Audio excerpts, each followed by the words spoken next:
हेल' SP ब्लगनि नायगिरि साफ्रोमखौबो फिन खनसे एसपि ब्लग चेनेलाव बरायनाय थाबाय। फुंबिलिनि आपडेट्स नोंथांमोननो होनो होननानै सानदों। फेरेंगा ना मानगोनां EM रनजित बसुमतारी, थारैनो नोंथांमोना बिथांखौहाय पास्ट 5 इयार्सजोंहाय दिनैनि प्रेजेन्ट बिथांनि चेहरा पातिखौ नायोब्ला बाख्नायथावना ना। फुस्था माने दासो मोनजानानै फुस्था जानाय बायदि नुदों। 5 बोसोर सिगांहाय रानख्रेब रुनख्रेब हामख्रें हुंख्रें माने मोनजा रोङि बायदि नुदोंमोन। बिथाङा जाबाय थादों, जानो हाजासिम बाराद्रायबो जानाङा जे गफिनलायनाय। दा बिथांनि बाथ्राफोरखौ खोनासङोब्ला फरेनारसोनो बिथाङा। फरेनारा मा बुंदों, 10था सिट हगारना होगोन, EM होगोन ना। आरो बेबायदि बुंनायनि सिगां निजेनि राजनितिनि केरियारखौ सानग्रोनांगौ। 5 बोसोराव खनसेल' बिसायख'थि गेलेनो मोनजेननायावनो जुदि एसेबां थिफुदला दुगा मारियोब्ला बे गावनि थाखाय खैफोदखौ हांख्रायहरनायसो जादों। आरो बेलाफारसेथिं प्रमद बर' मानगोनां गाहाय मावफुंगिरि बिथाङा जायगा जायगा बेरायनानै दासो माखासे कौटि थाखानि अन्थाइ खाम्फा गायसनगासिनो दं होनना बुंदों। माखासे ससिय' इक'नमिक डेभेलपमेन्टनि खामानि मावगासिनो दं होननानै फोरमायदों। थिगानो दङ, नाथाय मोनसे खोथाखौबो गोसोआव लाखि रायजोफोर, अन्थाइ खाम्फा गायसननायजों खामानिया साक्सेसफुल जागोन ना जाया नैबेखौबो नोजोर होनो गोनां। जिहेतु नोंथांमोना मिथिखागौ फाइनान्सियेल इयारा नै फैनोसै बावथारला। दा बे क्लजिं जागोन, बेनि उनावहाय ओरैनो खमैब्लाबो मास मोनथामसो गेजेराव सम थाहैगोन। बेनि उनाव बिसायख'थिनि उरेसना जारि खालामगोन। दा बिनि बेलायावहाय अन्थाइ खाम्फाया बेसेबां साक्सेसफुल जागोन।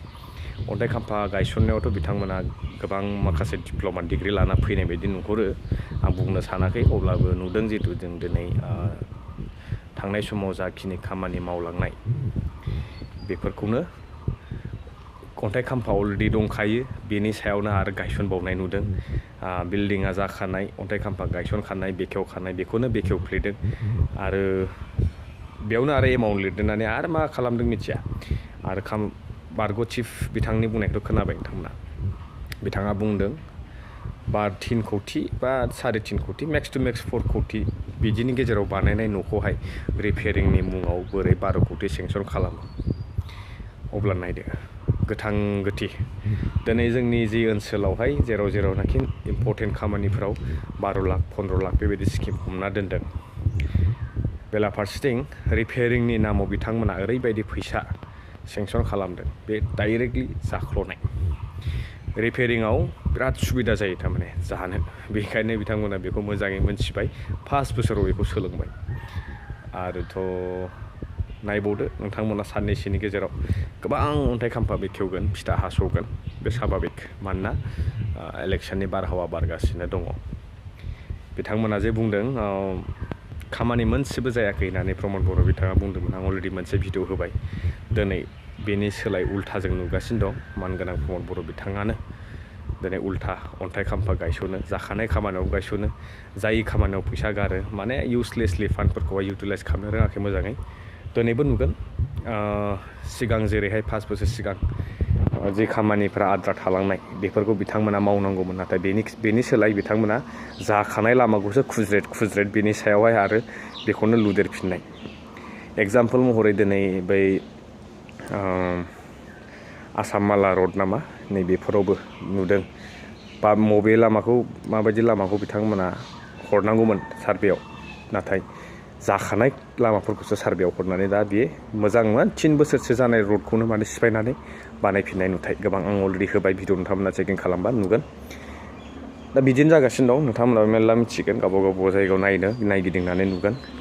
बे दिनै बिराद माने ओरैबायदि डेन्जार सिटुवेसन जादों फैसानि बेलायावहाय। बिथांमोना एकदम कमप्रमाइसजों सोलिदोंना, सोरनिफ्रायबा दाहार दुहुर लानानै बबेथिं मा खोथा रादाय होनानै बिथांमोना इलेक्सननि एक्सपेन्डिचारखौहाय मेनेज खालामनायमोन, बेफोरखौथ' 5 बोसोराव सुख'जोबनांगोन ना।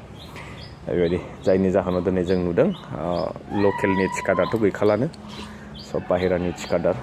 आरो खामानि गैला, दखानिफ्राबो होनलायसै दाना कास्टमार जाला मानसियानो फैला क'क्राझार बासखौ नायोब्लानो बेलेग बेलेग डिस्ट्रिक्टनिफ्राय फैनाय फुरा खालि लांदां खामानियानो गैला नालाय सोर थांबावनो बेबायदि आरोना अके स' माखासे आपडेट्सखौ होबावगोन दसे उनावहाय आं दा डिउटियाव थांनो नागिरदों टाइमबो जाबाय स' लोगो मोनसिगोन सेटु बाय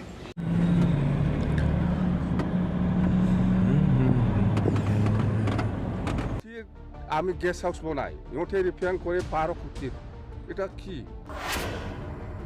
আমার সরকার আইলে এনেকুৱা কেলেংকাৰী নাথাকিব বিৰাট ভালকৈ আমি সরকার চলাম আগৰ নিচিনা বাস